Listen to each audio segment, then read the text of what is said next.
오늘 어린이주일 맞이했는데요. 어떤 분이 새 자전거를 닦고 있는데 한 아이가 다가와서 호기심 어린 눈으로 구경을 하다가 그 자전거 주인에게 슬며시 아이가 묻더랍니다. 아저씨, 이 자전거 비싸요? 그렇게 묻더래요. 아저씨가 대답하시기를 몰라, 이 자전거는 우리 형님이 주신 거란다, 그렇게 답을 했어요. 그 말이 끝나자마자 그 아이는 부럽다는 듯이 나도, 그러면서 이렇게 말끝을 흐리더라는 겁니다. 자전거 주인은 당연히 그 아이가 나도 그런 형이 있어서 이런 자전거를 받았으면 좋겠다, 그렇게 말할 줄 알았는데 그 아이가 이렇게 뜻밖의 말을 하더랍니다. 나도 그런 형이 될 수 있으면 좋겠어요, 그렇게 얘기를 하더래요. 나도 그런 형이 될 수 있었으면 좋겠어요. 내 동생은 심장병이 있는데 조금만 움직여도 숨을 헐떡여요. 나도 내 동생에게 이런 멋진 자전거를 주고 싶은데요, 그렇게 말하더랍니다. 오늘 그 이야기는 동생을 사랑하는 그 아이의 착한 마음도 우리가 엿볼 수 있지만은 한편으로 보면 어린아이와 어른의 차이가 바로 이런 거로구나, 그런 생각이 들어요. 저도 한때는 어린이였습니다. 여러분도 그러신가요? 우리가 다 어린 시절을 지나서 어른이 되었습니다만 어른과 어린아이 차이가 뭘까 생각해 보면은 아이에서 어른이 되어 간다라고 하는 것 자체가 이 앞에서 했던 그 아이처럼 그 열린 마음을 갖고 살던 그 어린 시절에서 어른이 되어 간다라고 하는 것은 점점 그 열린 마음이 닫혀져 가는 그런 과정이 아닐까, 그런 생각을 갖게 됩니다. 오늘 어린이날을 맞이해서 우리 자라는 아이들 축복하면서 예수님께서는 어린아이와 같지 아니하면 천국에 들어갈 수 없다고 했는데 우리가 어린이날 아이들을 축복하는 것과 더불어서 우리들의 마음이 어린아이의 심령, 예수님이 정말 기뻐하시고 축복하시는 그런 심령을 되찾고 그런 마음을 소유하고 살아가는 우리가 될 수 있기를 주의 이름으로 간절히 소망합니다. 오늘 계속해서 이어지는 성경 말씀은 에고 에이미, 나는 무엇이다, 예수님께서 당신의 정체성을 밝히시는 그 말씀을 계속해서 우리가 보고 있습니다. 우리 지난주에는 말씀은 나는 양이 드나드는 문이다, 나는 문이다, 그런데 양의 문, 양이 드나드는 문이라고 예수님 말씀하셨습니다. 그리고 오늘 우리가 함께 읽은 11절 말씀에 보면 나는 선한 목자다, 또 그렇게 말씀을 하시죠. 그런데 바로 오늘 본문 읽은 11절 바로 앞에 있는 말씀을 보면 예수님께서 이렇게 당신의 정체성을 보여주시면서 정말 당신이 이 땅에 오신 그 목적과 뜻이 어디에 있느냐를 명료하게 보여주는 말씀이 바로 그 앞에 있어요. 10절에 있는 말씀인데 여러분 함께 읽으시면 좋겠습니다. 10절 시작. 내가 온 것은 양으로 생명을 얻게 하고 더 풍성히 얻게 하려는 것이다. 아멘. 예수님 이 땅에 오신 목적이 양으로 생명을 얻게 하고 더 풍성히 얻게 하려는 것이다. 주님께서 이 땅에 오시면, 그래서 주님을 영접하고 주님과 더불어 살아가는 삶이 되면은 우리는 어떻게 되느냐? 새로운 존재로 거듭나게 된다. 예수의 이름을 영접하고 예수님이 내 삶의 구주로, 주인으로 그렇게 모시고 살아가는 삶은 새로운 존재로 거듭나서 치유의 기쁨을 누리게 되고 생명의 기쁨을 누리는 삶이 된다, 그런 말씀이죠. 요즘 대신방을 하면서 저는 많은 은혜를 받고 있습니다. 요즘 다른 교회 이야기를 들어봐도 신방 잘 안 받는데 오는 거, 다른 사람들 자기 집에 들어오는 거 요즘 기피하는 그런 현상들이 많답니다. 목사는 특권이에요. 다 집집마다 방문을 열어보고 싶어도 물론 좀 자제를 하긴 하지만은 여러분, 주의 가정들을 신방하면서 한 해 동안 세간이 어떻게 바뀌고 또 어떤 신앙의 여정 속에서 어떤 은혜 체험이 있었는지, 지금의 현재의 신앙 상태도 점검하면서 지난 한 해 동안 일어난 일들, 은혜 받은 이야기들, 그런 이야기들 함께 나누는 건 저로서는 특권이고 굉장한 은혜입니다.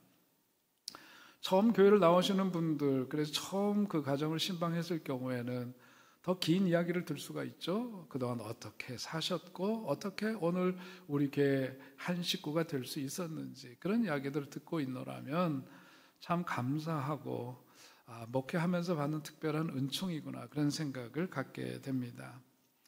공통적인 것은 뭐냐면 예수님 만나서 삶이 변화되어졌다라고 하는 거고, 예수님 때문에 받은 그 은혜가 우리들의 삶 속에 깊이 묻어져 있고 배어져 있다는 것, 그게 저는 얼마나 기쁘고 감사한 일인지 모릅니다.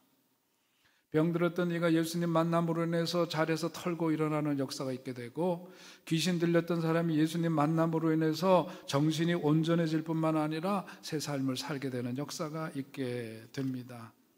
외로움 속에서 유폐되었던 그런 삶이 예수님 만남으로 인해 가지고 다른 사람들과 더불어 살아가고 주님을 찬미하는 삶으로의 그런 변화, 어떻게 일어나게 되느냐? 예수님 만났고 예수님 내 삶에 모셔드렸기 때문에 그래서 나타나게 되는 주님 주시는 은혜요 축복입니다.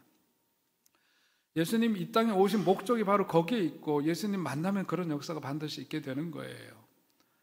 여러분, 우리 신앙생활에 그 연륜이 더해갈수록 예수님께서 이 땅에 오신 그 목적을 오늘 성경에서 말씀하고 있듯이 생명의 기쁨을 누리고 치유의 기쁨을 누리고 주님 주시는 은혜의 폭과 깊이가 한층 한층 더해지는 역사가 있게 되시기를 주의 이름으로 축원드립니다. 오늘 예수님께서는 이어서 하시는 말씀이 나는 선한 목자다, 그렇게 말씀하십니다. 선한 목자다. 우리는 농경사회 속에 살았고 지금 현대사회 속에서 목자의 이미지를 그저 상상하기가 좀 쉽지는 않을지 몰라요. 그런데 왜 이제 다큐멘터리나 이런 걸 보면, 저는 이제 가끔 다큐멘터리를 좀 즐겨보는 편인데, 거기 이제 보면은 넓은 그런 초장에서 목자들이 양떼를 몰고 가면서 그 풀을 뜯기는 모습을 보면은 목가적이죠. 얼마나 천천히 느리느리 걷습니다. 목자가 빠르게 걸으면서 얘들 안 쫓아오느냐고 다구치고 야단치고 그러는 게 아니라 양들이 풀을 뜯으면서 느긋하게 걸어가는 것을 목자도 함께 그 곁에 서서 이렇게 몰고 가면서 이렇게 가는 그런 모습들을 보면 너무나 참 평화롭고 좋죠. 목자가 있기 때문에 안전하게 풀을 뜯고 그런 여유를 누리던 양들도 저녁 무렵이 되면은 우리로 들어가서 목자의 보호 속에 그 밤을 지나게 됩니다. 고단한 하루의 삶이 풀 뜯고 우리 들어옴으로써 끝나는 게 아니라 목자는 그 양 우리를 지키죠. 문지기를 세워서 지키고, 우리 지난 시간에 본 것처럼 문 앞에 목자가 이렇게 누워가지고 지팡이를 짚고 못된 짐승들이 양떼들을 해롭게 하지 않을까 지키면서 그 밤을 지냅니다. 그리고 날이 밝으면 또 다시 초장으로 나가서 그야말로 푸른 초장 쉴만한 물가로 인도하는 일이 반복이 되는 거죠. 베두인족 같은 경우에는 이제까지 어떤 거처를 정하지 않고 광야길을 헤매고 광야길을 그야말로 다니는 그런 사람들인데, 그들은 양떼를 몰고 가다가 어느 한 곳에서 이제 머물러 저녁이 되면은 우두머리 양하고 이 베두인 그 양을 치는 목자는 끈으로 다리를 함께 묶는다는 거죠. 그래서 우두머리 양과 그 다음에 그 목자의 다리가 하나 끈으로 연결되어져 있어가지고, 그래서 밤이 지나 아침이 되어서 양이 일어나서 이제 푸른 풀밭으로 나가려고 하면은 목자도 같이 일어나서 함께 이제 생활을 하게 되는 거죠. 함께 걷고 함께 먹고 함께 뒹굴면서 목자들은 양과의 일체감을 느끼면서 그야말로 평화롭고 그런 좋은 관계 속에서 그렇게 살아갑니다. 그러니까 양은 돈벌이 수단이 아니라 거기서 뭐냐면 확대된 가족처럼 함께 지나는 모습, 그것이 오늘 성경의 본문의 그 배경이 되는 그런 이야기입니다. 그런 가운데에서 예수님께서 오늘 뭐라고 당신을 일컫느냐면 나는 선한 목자다, 그렇게 말씀하고 계세요. 자, 오늘 본문 말씀을 들어가면서 먼저 생각해야 될 것은 뭐냐면, 나는 목자다 했을 때는 뭐냐면 그 대상이 있어요. 누구예요? 양이 있는 거죠. 양이 있는 법이에요.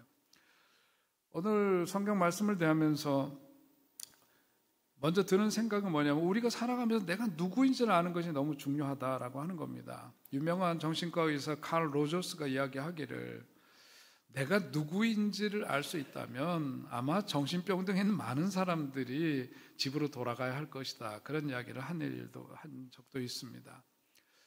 내가 누구인가 대단히 중요하죠. 예수님께서도 뭐라고 그러셨냐면, 사역하시는 가운데 제자들을 향해서 질문을 던지신 일이 있습니다. 마태복음 16장에 보면 너희는 나를 누구라 하느냐, 그렇게 질문을 던지시죠. 제가 보기에는 그 질문은 제자들로 하여금 예수님이 도대체 누구인지에 대한 그런 그들의 인식이 어떤지를 점검하시는 질문이기도 하지만, 한편으로는 그 질문을 통해서 좀 똑똑하다면 예수님이 던지시는 그 질문에 대한 답을 생각하면서 동시에 자기 자신에게 그 질문을 던졌으리라고 생각을 합니다. 나는 도대체 누구인가? 라고 하는 그런 질문인 거죠. 오늘 성경 말씀을 보면서 우리가 누구인가라고 하는 자기 정체성을 확인하면서 살아야 되는데, 위대한 신앙인이었던 다윗은 오늘 말씀에서 보는 것처럼 그는 하나님을 목자라고 여겼고 자기는 양이라는 자기 정체성을 갖고 살았던 사람이었음을 성경을 통해서 확인할 수가 있습니다. 목자가 되시는 하나님, 목자로서의 하나님, 그러니까 그야말로 그 관계는 다정다감하고 친근감이 넘치는 그런 관계라고 할 수 있을 거예요. 다윗이 위대한 삶을 살 수 있었던 것은 뭐냐면 하나님과의 관계 속에서 그는 목자와 양의 관계로 그는 살았다라고 하는 겁니다. 그의 신분이 어렸을 때는 목동이었음에도 불구하고, 그래서 많은 경우 사람들이 살면서 목자의식을 갖고 살아가는데 다윗은 어떤 의식을 가졌느냐? 하나님을 목자로 자신은 양으로서 인식을 했다라고 하는 겁니다. 자기의 돌봄 속에 있었던 그 양들을 보면서 그 양들을 이렇게 치는 자기의 모습과 이런 것들 비교하면서 내 인생을 생각할 때에 양들에게서 나 자신을 보고 또 그런 나를 돌보시는 하나님은 그런 점에서 목자가 되시는 분이시구나, 그러면서 그는 시편 23편에서 고백하고 있듯이 그런 참 귀하고 아름다운 찬양을 고백하고 노래하고 있는 것이죠. 다윗은 하나님을 목자라고 여겼다라고 하는 것은 다시 말하면 자기를 양으로 여겼다는 거죠. 자기 자신이 말이라고 생각했으면 하나님은 뭐가 되는 거예요? 마부가 되는 거고, 자기가 사냥개라고 인식했다면 하나님은 사냥꾼에 불과했을 겁니다. 그런데 그는 양이라고 자기 자신에 대한 인식을 가졌고 하나님을 목자라는 인식을 갖고 살았습니다. 양은 잘 아시는 대로 여러 가지로 보자면 참 연약한 존재이죠. 양이 갖고 있는 두드러진 특징 가운데 하나는 뭐냐면 양은 길을 찾지 못한답니다. 왜냐하면 방향 감각이 없기 때문이고 시력이 약하기 때문이래요. 그런 연약함을 갖고 있습니다. 또한 양은 스스로 먹이를 구하지 못한다는 거죠. 초지가 어디에 있는지 분간할 능력을 갖고 있지 못하기 때문에 그를 책임져 주는 이가 있지 않으면은 굶어 죽기 딱 십상이라는 거예요. 또한 양이 갖고 있는 특징은 자기 생명을 스스로 보호할 능력이 없다라고 하는 겁니다. 걸음걸이가 빠른 것도 아니고 다른 동물들처럼 날카로운 이빨이나 무슨 발톱을 갖고 있는 것도 아니고, 그나마 뿔이 있기는 하지만 순양들이 갖고 있는 그 뿔이라는 게 남을 공격하기 위한 게 아니라 둥글게 뒤로 쳐져 있어가지고 그거 어디다 쓰기도 어려운 이제 그런 뿔만 하나 가지고 있을 뿐이지 자기 스스로를 보호할 능력이 없는 존재, 바로 양인데, 다윗은 그런 양과 자기 자신을 동일시한 거예요. 그러면서 그가 그렇게 고백한 것은 뭐냐면 스스로 자신의 능력으로는 결코 앞으로 나아가야 될 그 길을 찾을 수 없는 그런 무능한 존재가 바로 자신이라는 것을 거기에서 고백하고 있는 겁니다. 자신의 의지만으로는 참된 먹이를 구할 수 없는 그런 무력한 존재가 바로 자기 자신임을 인정하는 거고, 한편으로는 자신의 힘만으로는 자기의 생명을 영원히 지킬 수 없는 유한한 존재요, 그렇게 연약한 존재임을 그는 자각하고 살았다라고 하는 것을 시편 23편을 통해서 우리는 확인할 수가 있습니다. 그에게 있어서 하나님은 마치 목자가 양들을 바른 길로 인도하는 것처럼 자신의 삶을 진리의 길로 이끄시는 인도자가 되시는 분 하나님이시다.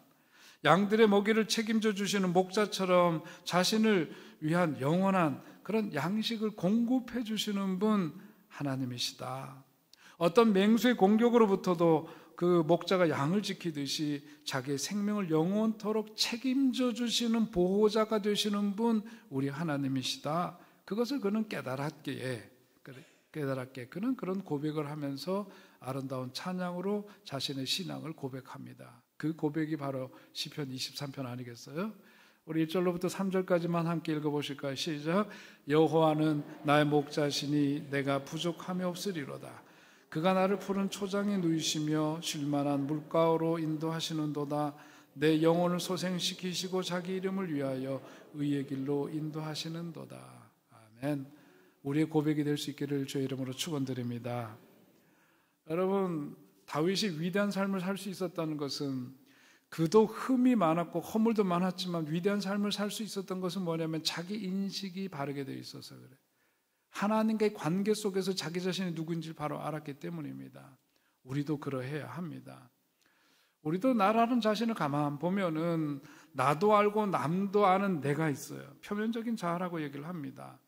다른 사람들에겐 보이지만 나는 알지 못하는 그런 자아도 갖고 있어요. 맹목적인 자아라고 하죠. 숨겨진 자아도 있습니다. 나는 알지만 다른 사람들은 알 수 없는 그런 나도 있고, 나도 알지 못하고 남도 알지 못하는 무의식적인 자아도 있고, 우리 자신을 보면 여러 가지 자아가 있음을 보게 되는데, 그런 우리들이 그런 치유함을 받고 건강하게 잘 살려면 어떻게 되느냐?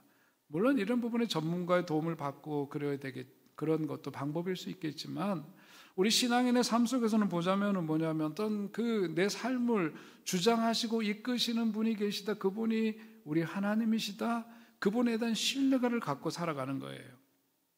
나에 대한 하나님은 계획을 갖고 계시다는 것을 신뢰하고, 내가 주님 앞에 있는 모습 그대로 내어놓을 때 우리 주님은 우리 자신을 수용해 주시고 용납해 주시는 분이시고, 내 갈 길을 책임져 주시고 인도해 주시고 보호해 주시는 분. 할렐루야. 여러분, 그분이 바로 우리 하나님이시다. 그런 믿음의 고백과 신뢰 속에 살아가면 되는 거예요. 하나님은 나에 대한 가장 놀라운 계획을 가지고 참으로 놀라운 인생, 의미 있는 인생을 살아가도록 이 땅에 생명을 주신 분, 우리 하나님이시다. 우리 각자의 삶에 대한 근원적인 하나님의 계획을 우리가 신뢰하면서 살아가면 되는 거예요. 선한 목자는 자기 양들의 연약함을 잘 알고 있을 뿐만 아니라 각자 양들이 갖고 있는 기질이나 특성이나 이런 것들을 잘 알고 계시기 때문에 거기에 따라 적절하게 돌봄의 손길을 펼치시는 분, 우리 주님이시다. 오늘 성경 말씀은 우리에게 그것을 일러주고 있습니다. 주님은 우리가 당장 보이는 모습으로만 우리 자신을 바라보고 취급하고 그러는 분이 아니시죠. 베드로를 보면은 베드로를 만났을 때 베드로를 향해서 예수님께서 처음에 하신 말씀이 뭐냐면, 내가 요한의 아들 시몬이니 장차 뭐가 되리라? 게바가 되리라 그랬습니다. 게바라고 하는 건 뭐예요? 반석이다. 큰 바위돌. 흔들림 없는 바위돌 같은 인생 될 거다. 예수님은 그렇게 말씀하셨습니다. 그러나 사실은 베드로는 우리가 잘 알고 있는 것처럼 복음서에서 나타난 베드로의 모습을 보면은 그야말로 그는 조변석게 하는 그런 사람이었어요. 하루하루가 다른 사람이에요. 아니, 아침 저녁으로 다른 사람이에요. 종잡을 수 없는 사람이고 성질은 급하고 예수님께 충성을 맹세하듯이 그렇게 얘기를 했지만은, 그러나 3번씩 예수님을 부인한 그런 인물이기도 합니다. 그런데 예수님 뭐라 그러셨느냐면, 너는 반석이 되리라 말씀하셨어요. 그건 다른 게 아닙니다. 선한 목자 되신 주님께서 그의 삶을 그냥 방치하고 평론가적으로 지켜보고 평가하고 그런 분이 아니라 그의 삶 속에서 함께 역사하시는 주님이시기 때문에, 그래서 쓸모없던 인생을 쓸모있게 만드시고, 또 한편으로 보자면 우리 속에 내재해 있는 그 가능성의 문을 활짝 열어주셔서 주님께서 쓰시고자 하시는 대로 쓰임받는 인물 되도록 이끌어주시는 분, 선한 목자 되신 그 주님이 바로 나의 주님이시고 여러분의 주인이심을 믿으시기 바랍니다. 그래서 우리는 선한 목자 되신 그 주님과 더불어 살아가는 것이 얼마나 우리에게 큰 은총인지 늘 기억하고 늘 그것을 감사하면서 살아가야 될 줄 압니다. 다윗의 얘기 다시 한번 드리면 그렇습니다. 선한 목자 되신 주님께서 자신의 그 삶 속에서 함께해 주시는 가운데 때로는 사망의 음침한 골짜기를 다니는 그런 상황 속에 놓이기도 했지만은, 그 주님은 종래 당신을 어떻게 자기 자신을 취급하시고 대해 주셨느냐? 원수들이 보는 앞에서 보란듯이 잔치상을 차려주시는 분, 그 머리에 기름을 흠뻑 부어주시는 분, 귀한 손님을 대하듯 맞아주시고 앞으로도 남은 인생, 앞으로도 가야 될 그 인생길 영원토록 지켜주시고 책임져 주시는 분, 우리 주님이시다. 여러분, 다윗의 고백이 정녕 우리들의 고백이 되어야 할 줄로 믿습니다. 선한 목자 우리와 함께 계심을 늘 감사하고 그 하나님의 은혜를 기억하면서 하는 여러분 되시길 다시금 축원드립니다. 오늘 말씀을 보면 또한 선한 목자는 어떤 분이시냐? 양들을 위해서 목숨마저 버리실 수 있는 분, 그분이 바로 선한 목자 되신 주님이심을 성경은 다시금 일깨워줍니다. 예수님 당시의 상황, 그 문화 속으로 들어가 보면은 이 양치는 사람들, 이 목동들은 대개 뭐냐면 그 양치는 일을 누가 했느냐 하면은 자기가 직접 하는 경우들도 있지만은 자기가 신뢰할 만한 사람에게 맡겼어요. 가장 대표적으로는 아들들에게 양치는 일을 위임을 하거나 자기가 믿을 만한 친척들에게 양을 치는 일을 맡기곤 했습니다. 그러나 그것이 여의치 않을 때에 사람들을 이제 고용을 해가지고 그래서 그 양치는 일을 맡기는데 그런 이들을 일컬어서 오늘 성경에서는 삭군이라고 표현하는 것은 바로 돈을 받고 그 일을 하는 사람들이다, 그런 얘기죠. 계약된 목자들입니다. 그런 사람들이 있어요. 그런데 오늘 예수님께서는 당신 자신을 뭐라 그러냐면 선한 목자, 착한 목자, 진실된 목자라고 이야기를 하고 있습니다. 계약된 목자, 삭군일 경우에는 뭐냐면 이게 어떤 위험 상황이 있으면 자기 자신을 보호하는 일이 우선이지 양들에 대해서는 책임져 주질 않아요. 그래서 잘못 자기 양들을, 이 삭군들은 잘못 양육을 하거나 혹은 소홀히 취급을 하거나 혹은 학대를 하는 경우들도 있기 때문에 주인으로서는 그 양들을 잘 돌보라고 위탁을 하기는 했지만 그것이 금신스러운 일이 아닐 수가 없죠. 그런데 우리 주님은 어떤 분이시냐? 선한 목자다, 그거예요. 아무 염려할 필요가 없는 그런 목자 되신 분, 더 나아가서 양들을 위해서는 자기, 오늘 말씀해 보니까 당신의 목숨마저도 내어놓을 수 있는 분, 바로 우리 주님이시다. 성경은 분명히 전해주고 있습니다. 양들을 위하여라고 했죠. 오늘 11절에서 양들을 위하여, 이 말씀이 갖고 있는 의미는 뭐예요? 편을 들어준다, 그런 얘기예요. 예수님은 어떤 분이시냐? 우리들 편에 서신 분이다.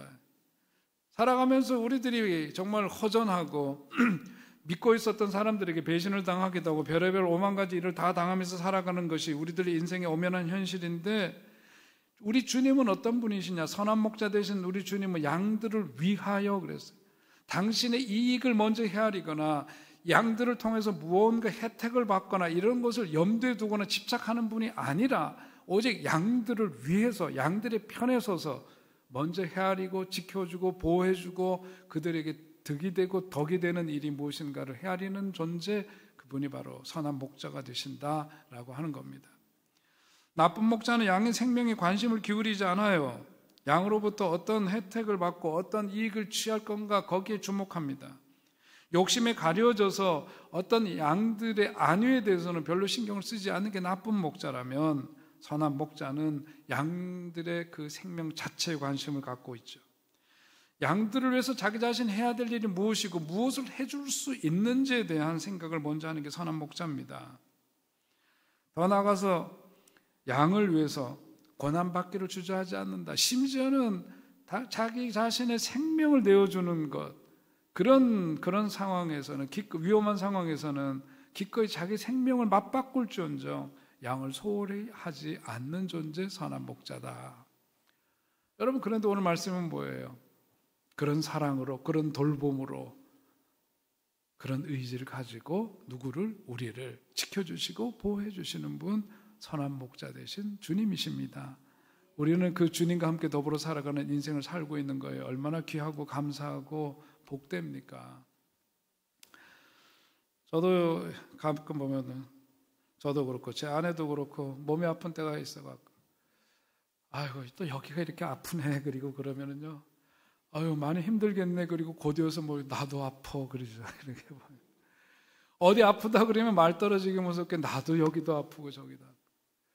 여러분, 우리가 서로 의지하면서, 사람 인자가 이렇게 돼 있잖아요. 서로 의지하면서 살아가도록 지음받은 게 우리 인간이라고 생각해요. 한자가 그걸 잘 표현해주고 있다고 보는데, 우리 인간은 서로 의지하면서 살지만 의지하는 데는 한계가 있어요. 대신 아파줄 수 없고 도와주는 것도 한계가 있고 다 그렇습니다.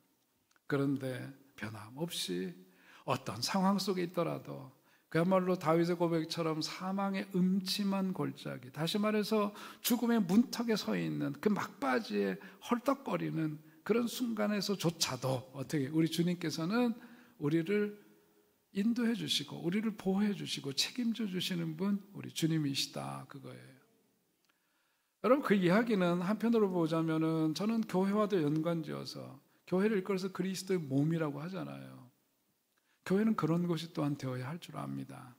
권정선 선생의 글을 한번 소개해드리고 싶은데, 아동문학가로 잘 알려진 권정선 선생은 여러 해 전에 돌아가셨습니다만은 그분이 글을 보면은 참 이렇게 여러 가지 울림이 오랫동안 마음속에 남고는 한데, 그분이 글 가운데 1960년대 교회 모습을 회상하면서 쓴 글이 이런 게 있어요.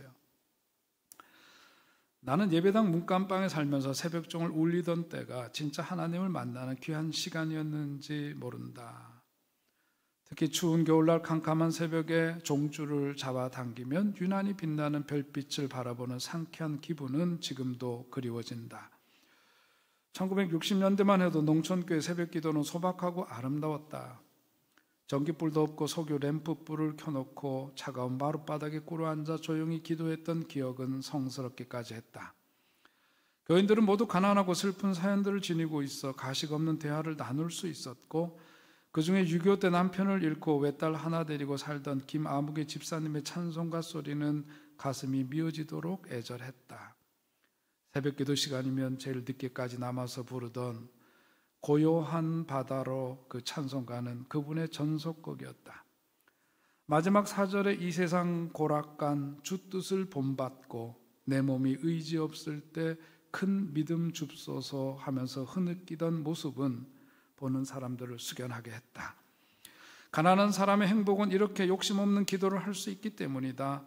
새벽 기도가 끝나 모두 돌아가고 아침 햇살이 창문으로 들어와 비출 때 교회 안을 살펴보면 군데군데 마룻바닥에 눈물 자국이 얼룩져 있고 그 눈물은 모두가 얼어 있었다. 가질 것 없지만 기쁠 때나 슬플 때나 한결같은 마음으로 주님의 뜻을 따라 살겠습니다. 때때로 끈 떨어진 연처럼 내 인생이 적막할 때 낙심하지 않도록 큰 믿음을 주십시오. 눈물을 흘리며 찬송을 부르시는 그 김 집사님의 모습은 성스러움이 무엇인지를 우리에게 가르쳐준다. 그분에게 하나님은 영원한 피난처였으리라. 여러분, 오늘 우리가 살아가면서요, 현대인들의 삶은 노마드라, 유목민의 삶이라고 합니다. 여러분, 지난 한 주간 살아오시면서 어떠셨나요? 그냥 가볍게 기쁘게 즐겁게만 살아오셨나요? 삶의 무게가 얼마나 무거우셨겠습니까? 내가 원하고 계획했던 일들이 꼬박꼬박 성취되지 않는 그런 현실들이 얼마나 또 많았으며, 마음속에 지고 있는 그 무거운 짐 해결하지 못한 채 여전히 끌어안고 짊어지고 안고 살아가는 그런 것들은 또 얼마나 많았어요. 몸도 마음도 납덩이처럼 무거운 그런 현실 속에 살아가는 이들은 또 얼마나 많겠습니까만, 오늘 우리 주님은 우리에게 말씀하시는 거예요. 내가 선한 목자다. 너희들의 그 짐을 가볍도록, 또 어렵고 힘들 때 피난처가 되는 그 역할을 하도록, 우리가 방향을 잃고 헤맬 때 갈 길을 인도하기 위해서, 여러 가지로 지치고 고날 때 우리들의 참된 보호자가 되시고 우리를 안위하시기 위해서 우리 곁에 오신 주님, 선한 목자 되신 우리 주님이십니다. 그 주님과 함께 더불어 살아가는 삶이 바로 우리들의 삶인 거예요. 여러분, 그러니까 오늘 선한 목자 되신 주님과 함께 더불어 살아가는 삶 속에서는 그런 주님과 더불어 살아감으로써 감사하고 그 은혜를 찬송하면서 살아가야 돼요. 여러분, 계산하면서 살지 않게 되시기 바랍니다. 어떤 분이 쓴 글을 보니까 마음이 와닿는데, 오늘날 그리스도인들의 많은 경우 마음속에 지니고 있는 것은 어떤 버려야 될 것이 있는 그 가운데 하나가 뭐냐면 상인근성이다, 그런 말을 했어요. 어떤 사업을 하시고 이렇게 장사하시는 분들, 상인들을 모독하는 표현이 아니라 상인근성이라고 하는 그 말이 갖고 있는 것은 뭐냐면 그야말로 모든 것을 이해타산의 관점으로 보는 태도를 일컫는 말인데, 우리가 주님께로부터, 선한 목자 되신 주님께로부터 그런 많은 은혜를 힘입고 살아가면서도 우리는 항상 뭐냐면은 주고받는 것에 익숙하고 이해타산에 민감하고 계산하고 살아가는, 내가 하나님 앞에 이렇게 성실하게 예배드리고 내가 이렇게 정성껏 헌금을 드리고 이렇게 교회를 위해서 헌신하고, 그러니까 주님께서는 마땅히 이렇게 해주셔야 되고, 이런 계산 속에 살아가는, 그게 뭐냐면 상인근성이다, 그런 얘기. 이런 걸 버려야 된다. 이런 걸 버리고 살아야 된다. 주님께서 선한 목자가 되셔서 우리의 삶을 책임져 주시고 아무런 공로 없는 우리들에게 생명 주시고 영생 주시고 구원 주시고 오늘도 우리와 함께 호흡하시면서 임마누엘의 은총을 주시는 분이신데 우리가 그렇게 살아서야 되겠느냐 말씀하시는 거예요.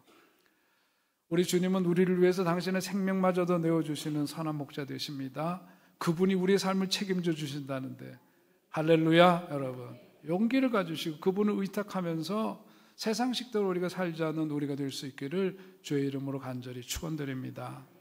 오늘 끝으로 주님 말씀을 보면 선한 목자는 우리에 들지 않는 양을 주목하고 계시다는 것을 16절에 있는 말씀을 통해서 보여줍니다. 선한 목자 되신 예수님은 양된 우리를 항상 우리 안으로 끌어들이시죠. 푸른 초장 쉴만한 물가에서 우리들에게 먹을 것을 공급해 주시고 그런 다음에는 결국 양 우리를 끌어들여요. 왜 그러냐면 보호하기 위해서예요. 안전한 곳에 있을 수 있도록 하기 위해서입니다. 우리 바깥으로 나갔을 때는 선한 목자 인도하심을 따라가지 않으면 낭떠러지에 떨어져 죽을 수도 있고 맹수의 밥이 될 수도 있고 그런 위험에 노출되어 있죠. 그러나 저녁 때가 되면 양 우리로 불러드립니다. 안전한 곳에 거하도록 하죠. 그러면서 목자는 항상 우리에 들지 않은 양이 어디에 있는지를 살피시는 주님이시다. 그것을 주목하시는 주님이시다고 말씀하는 거예요. 오늘 우리의 현실에서 양 우리에 들지 않은 주님의 양들이 있다면 과연 누구인가? 오늘 이 시간 끝으로 생각해 보시기 바랍니다.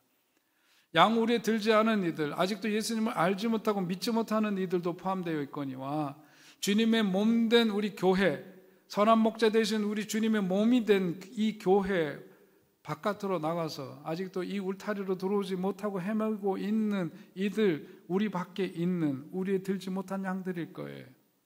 우리 주님은 그런 이들을 주목하신다. 그러므로 선한 목자를 닮아가고자 하는 우리들 어떻게 그런 이들에게 주목하고 그런 이들에게 관심을 기울이고 그들이 양의 우리로 돌아올 수 있도록 중보해야 될 줄로 믿습니다.